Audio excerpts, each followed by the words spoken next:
Eram quase 2 da manhã do sábado, 3 de janeiro, quando os moradores de Caracas que estavam acordados viram a eletricidade acabar de repente, na capital da Venezuela. Em poucos minutos, no meio da penumbra, começaram a soar explosões por um estrondo nunca antes ouvido por aqueles moradores de Caracas.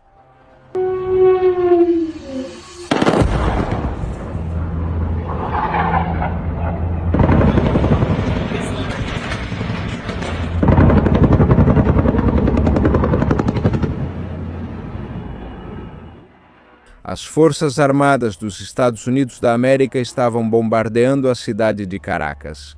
Tratava-se de uma operação militar com um nível de significado, tecnologia e impacto sem paralelo na história universal. Uma operação do governo de Donald Trump com o objetivo inédito de capturar, sequestrar ou deter em solo venezuelano o chefe de Estado em funções da Venezuela, Nicolás Maduro Mora. Acompanhe-me para conhecer da forma mais objetiva e neutra como se desenvolveu essa operação militar e política, única em seu tipo na história, assim como os fatos mais relevantes que vieram depois. Aqui é Reinaldo José Carrillo Vilches falando, isto é a Nova Enciclopédia, e convido vocês a nos darem um grande apoio, curtindo este vídeo, deixando seus comentários, que sempre lemos todos, e ativando o sininho para as notificações. Claro, inscrevendo-se no canal e compartilhando com todos os seus conhecidos nas redes sociais, no WhatsApp e em qualquer outro espaço. Sem mais nada a acrescentar, vamos começar com a história de hoje.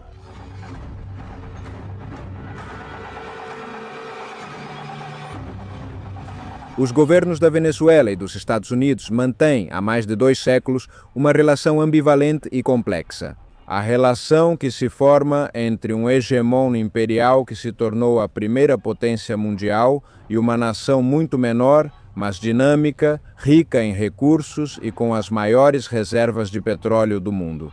No século XXI, as relações entre Hugo Chávez e Nicolás Maduro com as administrações de George Bush, Barack Obama, Donald Trump e Joe Biden passaram por diferentes períodos, tanto de cooperação e entendimento quanto de conflitos e hostilidades. Em meio a esse jogo de interesses econômicos e geopolíticos, de alianças políticas, intrigas e grupos de pressão, desde 2025, a equipe de Donald Trump escalou esse conflito contra a administração de Nicolás Maduro, levando-o a níveis só vistos antes. Nos tempos de Juan Guaidó, em 2019. Em 2019, os Estados Unidos, do primeiro mandato de Donald Trump, não só reconheceram um governo diferente do governo chavista, como também endureceram vários tipos de sanções e bloqueios comerciais ao alto comando político e militar da Venezuela, assim como a toda a economia do país. Já fazendo ameaças militares naquele ano de 2019 contra a administração venezuelana e desde o início do seu segundo mandato em janeiro de 2020, o governo de Donald Trump não só eleva sua retórica e suas medidas de sanções contra a Venezuela de Maduro, mas que em meados desse ano as Forças Armadas dos Estados Unidos iniciam movimentos no Caribe de tropas, navios, porta-aviões, aviões, bombardeiros e outros dispositivos militares. Que além do bombardeio, nesses meses, de mais de 20 lanchas no Caribe com civis que estariam transportando entorpecentes, consolidam um bloqueio militar, marítimo e aéreo do território venezuelano. Tudo isso em meio a uma campanha midiática sistemática sobre a vinda de uma invasão militar à Venezuela. Durante esses anos, mas principalmente em 2025, o governo dos Estados Unidos argumentou que a Venezuela e seu governo são uma suposta ameaça para a segurança nacional dos Estados Unidos. Afirmaram que Maduro é um ditador ilegítimo que teria enviado o famoso Trem de Aragua e outras quadrilhas criminosas para cometer crimes na América do Norte. E que supostamente ele é o líder de um cartel de drogas que enviaria entorpecentes para o Norte a fim de envenenar o povo dos Estados Unidos. Assim como argumentaram que a Venezuela estreitou laços com países como Cuba, Irã, Rússia e China, entre outros que seriam contrários aos interesses norte-americanos. Por parte do governo venezuelano, argumentou-se que a Venezuela é livre e sólida. O lado do e conduzir suas relações com os demais países da forma que achar melhor. que os Estados Unidos, como império, só estão buscando garantir à força seus interesses no hemisfério americano e garantir à força os recursos da Venezuela. E foi afirmado que o cartel dos sóis e o trem de Aragua foram narrativas exageradas para justificar seu intervencionismo na Venezuela. Trata-se de um conflito que exige muito mais profundidade e contexto. O fato é que, após vários meses dessas fortes hostilidades e tensões, muito poucos imaginavam o que estava prestes a acontecer. Na madrugada de 3 de janeiro de 2026,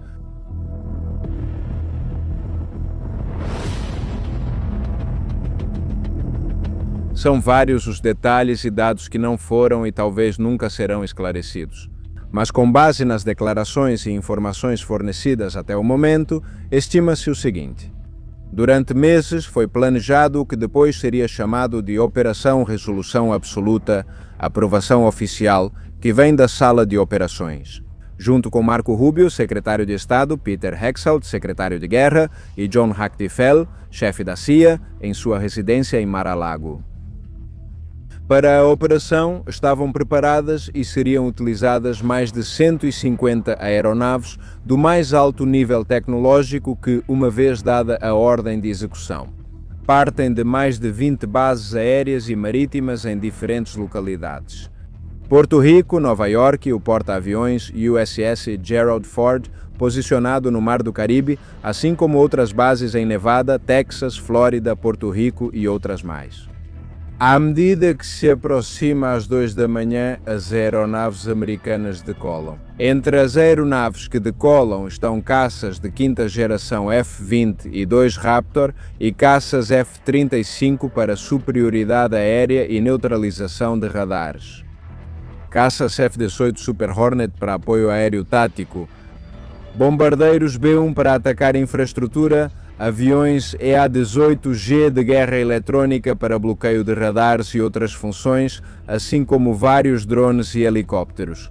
Night Stalkers, tanto do tipo Chinook quanto Black Hawk, que transportam a bordo os agentes da famosa Força Delta de Operações Especiais do Exército Norte-Americano, destinados à missão de capturar o chefe de Estado da Venezuela, Nicolás Maduro, na Venezuela. Era a madrugada de uma sexta-feira recém-chegada. Ano novo, muitos dormiam, mas também muitos ainda estavam acordados. O clima era de Natal e de descanso, e ninguém ou quase ninguém imaginava o que estava por vir.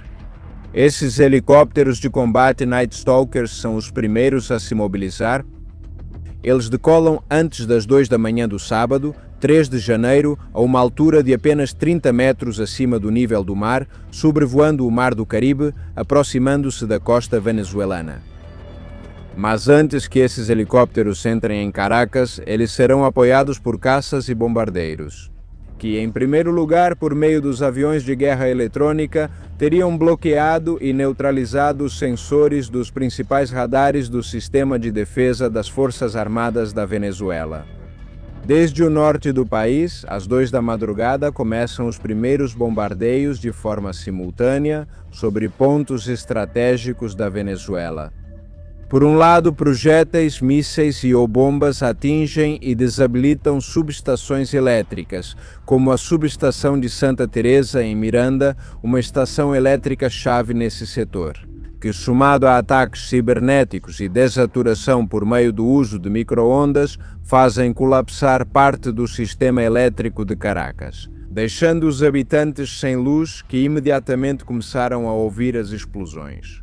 Ao mesmo tempo, projéteis, mísseis e ou bombas atingem e desabilitam o sistema de defesa antiaérea nas principais bases militares do país. O aeroporto de La Carlota, em Caracas, Forte Tiuna, em Caracas, e o aeroporto de Higuerote, no estado de Miranda.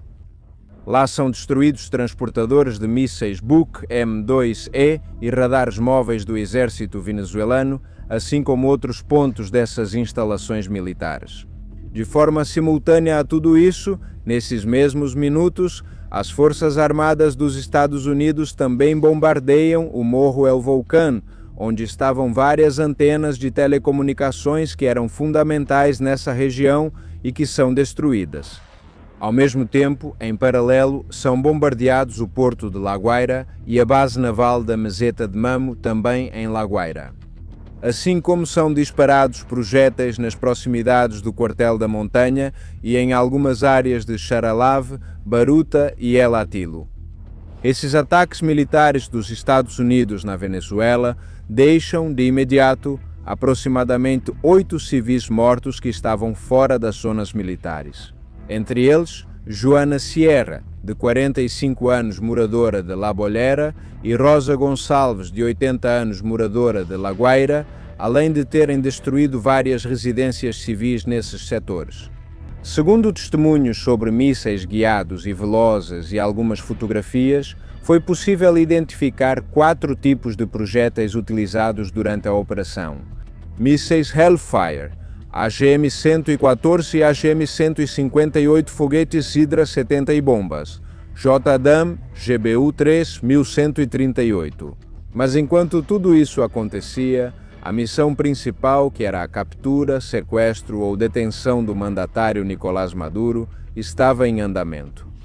Uma vez atacados pontos-chave da principal base militar do país, Forte Tiuna, em meio à escuridão, cerca de 10 helicópteros Night Stalkers que tinham a bordo agentes de operações especiais da Força Delta e que já estavam sobrevoando Caracas. Na altura dos prédios, de repente invadem, às 2h01 da madrugada, a chamada Casa dos Pinheiros, uma residência fortificada de 15.000 metros quadrados, com 5 níveis subterrâneos onde estaria dormindo o casal presidencial. Em Fuerte Tiuna, os helicópteros encontram resistência e fogo do exército venezuelano, mas táticas como o uso de sistemas infravermelhos ou da mais alta tecnologia incorporada aos helicópteros Chinook teriam desorientado os mísseis lançados contra eles. Depois vem o combate na residência com a guarda de honra e com o anel de segurança de Maduro, que, segundo informa o próprio governo cubano, além dos militares venezuelanos, esse anel seria composto em parte por mais de 30 militares cubanos, membros do corpo de elite do exército cubano, conhecido como as Vespas Negras. Helicópteros. De forma coordenada, os membros do anel de segurança teriam sido surpreendidos. A guarda de Maduro tenta repelir a operação atirando nos helicópteros, diante do que, segundo o general Deng Keng, a Força Delta do Exército norte-americano respondeu com uma força avassaladora que acabou tirando a vida dos oficiais que protegiam o mandatário venezuelano. Depois disso, em questão de segundos e minutos, os soldados da Força Delta teriam forçado e destruído as portas de aço da fortificação, utilizando ferramentas especializadas e explosivos, até ficarem frente a frente com o casal presidencial, que tentava se proteger, sendo Nicolás Maduro e Cília Flores capturados e levados para os helicópteros. Uma ação que teria durado aproximadamente 3 minutos. Já nos helicópteros, seu paradeiro se perde subitamente, mas os bombardeios continuam na Venezuela. Eram os primeiros minutos das 2 da manhã e tão imediatamente quanto os vizinhos das áreas atacadas ficam sabendo, o resto da Venezuela e do mundo também fica sabendo. Pelos grupos de WhatsApp e pelas notícias nas redes sociais, observando e comentando a operação militar quase ao vivo e em tempo real dentro e fora da Venezuela. Não se sabia se aquilo era um ataque, se era um golpe, se era uma invasão aberta à Venezuela, o que estava acontecendo. Finalmente, por volta das 3 da manhã, os últimos projéteis são ouvidos em solo venezuelano e os aviões norte-americanos definitivamente deixam as terras e águas venezuelanas. Durante os ataques, além dos 8 civis falecidos mencionados anteriormente, cerca de 50 soldados das Forças Armadas Bolivarianas teriam caído em combate, principalmente nos ataques ao Forte Tiuna, La Carlota e à Guarda de Honra de Nicolás Maduro. Da mesma forma, o governo cubano informou que 32 soldados do exército cubano também morreram nesta operação.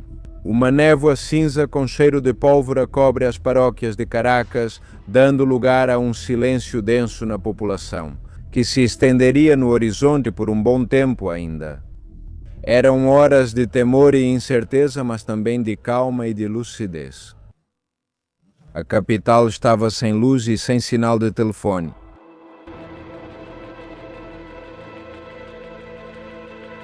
Às 4 da madrugada ocorre o primeiro pronunciamento oficial. O ministro da Defesa, Vladimir Padrino Lopes, que tem sido ministro da Defesa por mais de 10 anos seguidos com Nicolás Maduro na presidência, ele divulgou um comunicado pelo Instagram no qual reconhecia a agressão militar criminosa dos Estados Unidos e confirmava os bombardeios, dos lugares mencionados anteriormente, sem oferecer nem comentar detalhes sobre o paradeiro de Nicolás Maduro e Cília Flores. O que o público ainda não sabia é que às 4h29 da manhã, o casal presidencial venezuelano estava chegando de helicóptero ao navio USS Iwo Jima, posicionado em águas internacionais do Caribe. Apenas uma hora depois, às 5h29 da manhã, o presidente Donald Trump anunciava pela rede social Truth que, de fato, Nicolás Maduro e Cília Flores haviam sido capturados pelo governo dos Estados Unidos. Depois disso, às 6h15 da manhã, horário da Venezuela, Marco Rubio confirma pela rede social X que Maduro e Cília Flores estavam sob custódia federal para enfrentar acusações de, abro aspas, narcoterrorismo, às 6h da manhã, horário da Venezuela. A vice-presidente Delcy Rodrigues, advogada de Caracas com histórico de vários anos como chanceler e vice-presidente de Maduro, e irmã de outro homem de grande influência dentro da coalizão chavista, o presidente da Assembleia Nacional e psiquiatra de Caracas, com cargos importantes desde o início do chavismo. Seu irmão, Jorge Rodrigues, aparece na emissora estatal pública BTV para enviar uma mensagem à nação exigindo prova de vida do casal presidencial. Depois, às 6h36 da manhã, o ministro das Relações Interiores, Justiça e Paz, Diosdado Cabello, capitão militar. E a outra grande figura de peso no governo desde o início do chavismo sai às ruas de Caracas para convocar à defesa da soberania. E reconhece que os objetivos dos bombardeios norte-americanos foram, abre aspas, parcialmente alcançados. Enquanto amanhece na Venezuela, às 7h12 da manhã, o presidente Donald Trump divulga uma foto de Maduro capturado usando protetores auriculares e óculos táticos, além de um conjunto esportivo da Nike que continua dando o que falar até hoje. A imagem rapidamente dá a volta ao mundo e provoca tanto condenações quanto celebrações por parte de líderes políticos e milhares de pessoas ao redor do mundo. Parecia ser a confirmação definitiva para aqueles que permaneciam incrédulos naquela manhã de sábado, 3 de janeiro. Delcy Rodrigues convoca imediatamente o Conselho de Defesa da Nação e o mesmo é realizado em conjunto com o Conselho de Ministros em Caracas, presididos pela vice-presidente da República, Delcy Rodrigues. Em conjunto e com a presença pública de todos os líderes mais proeminentes do Executivo Nacional, junto com a alta cúpula militar e política. Delcy Rodrigues faz um apelo pela paz, condena o sequestro de Maduro e o ratifica como o único e verdadeiro presidente da Venezuela. Ao mesmo tempo, Delcy executa o chamado Decreto de Comoção Externa, que lhe concede amplos poderes para enfrentar o que fosse considerado uma ameaça externa ou interna. Enquanto isso acontece, Nicolás Maduro e Cília Flores estão na Baía de Guantánamo, onde são entregues a agentes da DEA e do FBI para posterior transferência para Nova York. No meio disso, ao meio-dia, o presidente Donald Trump faz declarações oficiais à imprensa sobre a operação chamada Resolução Absoluta. Ele aparece ao lado do secretário de Estado, Marco Rubio, e do secretário de Guerra, Peter Hegseth. Na coletiva de imprensa, Donald Trump confirma, pela primeira vez com sua própria voz e rosto, o que se chama de captura de Nicolás Maduro, para ser processado em instituições norte-americanas. É a confirmação definitiva para todo o planeta. Trump afirma à imprensa que essa operação busca salvaguardar os interesses dos Estados Unidos e diz que vão governar a Venezuela por tempo indefinido e administrar sua indústria petrolífera. Abro aspas para as palavras de Trump: "Vamos administrar a Venezuela até que uma transição adequada possa ocorrer." Vamos administrar e reconstruir a indústria petrolífera, o que custará bilhões de dólares que nos serão reembolsados com os lucros futuros. Fecho aspas. Da mesma forma, Donald Trump, na coletiva de imprensa, afirma que a pessoa na Venezuela com quem os Estados Unidos estão em conversas é a vice-presidente Delcy Rodrigues, com quem esperam conduzir um novo processo. E, além disso, acrescenta que estão prontos para realizar um segundo ataque à Venezuela, muito maior se for necessário. Donald Trump, por sua vez, nesta coletiva de imprensa, e para surpresa de muitos, se expressa em termos muito ruins. Da líder opositora Maria Corina Machado, afirmando que não teve contato com ela e que, abro aspas, seria muito difícil para ela ser a líder, pois ela não tem o apoio ou o respeito dentro do país. Também não se expressa em bons termos sobre Edmundo González. Horas depois, Marco Rubio disse na Fox News que Edmundo González também não era um presidente legítimo, porque as eleições presidenciais venezuelanas em geral tinham sido ilegítimas. Essa posição foi mantida tanto por Donald Trump quanto por outros representantes republicanos, sendo ratificada por Donald Trump naquela primeira coletiva de imprensa, que é Delcy Rodrigues, a quem eles veem como a principal figura na Venezuela com quem buscam dialogar nessa nova etapa. Enquanto isso, a situação na Venezuela é tensa, mas estável. Durante aquele sábado em que ocorreu o bombardeio, não há levantes militares ou sinais de ruptura institucional, não há manifestações civis, não há celebração nem repúdio público. Os policiais continuam em seus postos e as telecomunicações e os serviços básicos seguem funcionando sem interrupção nacional. Várias cidades, inclusive, continuaram em completa normalidade em algumas partes da Venezuela, como suas principais cidades. Apoiadores do governo organizam manifestações públicas e encontros públicos das forças populares, militares e policiais de cada estado. Enquanto em muitas outras partes das principais cidades do país, a maioria dos comércios não abre e a grande maioria das pessoas fica em casa. À tarde, Maduro e Cilia chegam à base aérea de Newburgh, no estado de Nova York, onde Maduro é visto algemado e usando um moletom azul, calças pretas e chinelos. Às 5 da tarde, eles são levados para o escritório da DEA em Manhattan para o processamento formal naquele local. Quando descem do veículo, são filmados entrando no local.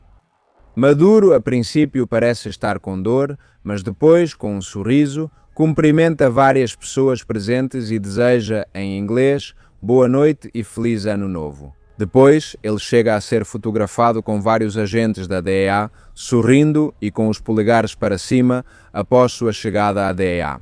Maduro e Cilia, já durante a noite, são transferidos para o Centro de Detenção Metropolitana do Brooklyn, onde vão permanecer durante todo o processo judicial. Voltando à Venezuela, às 11h04 da noite do mesmo sábado do bombardeio, 3 de janeiro, a Sala Constitucional do Tribunal Supremo de Justiça proclama a vice-presidente Delcy Rodrigues como presidente interina da Venezuela diante da ausência temporária de Maduro, e o TSJ, por sua vez, ratifica que os Estados Unidos violaram a soberania venezuelana, sequestraram o presidente Maduro e que devem devolvê-lo à Venezuela.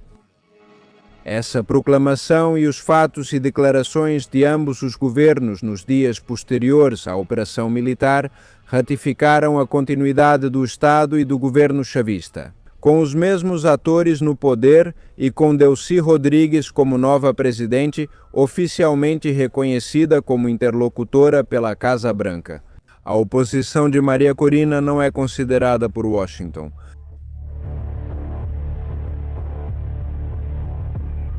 Mas, retomando a cronologia dos fatos, chega o domingo, 4 de janeiro, à pátria caribenha, e nela se estende a tensa calma do dia anterior.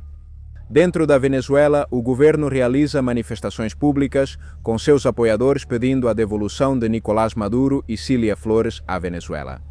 Durante o dia, é realizado um Conselho de Ministros, onde estão Diosdado Cabello e todas as altas patentes do Executivo, ratificando por mais um dia a unidade da coalizão do governo.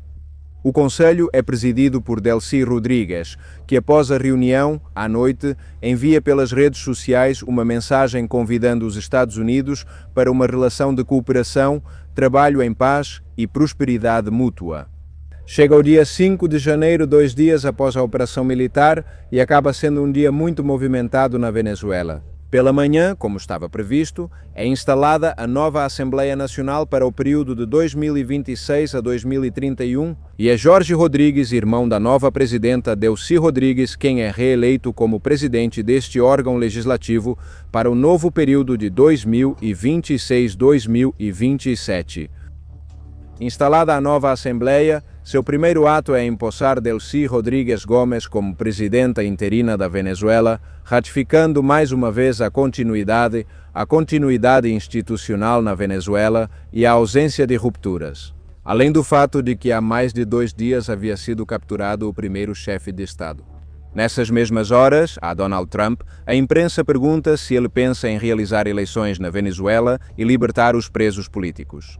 Ao que ele responde que a prioridade é estabilizar e recuperar o petróleo, que depois poderiam se ocupar de outras coisas e que são eles agora que estão administrando a Venezuela.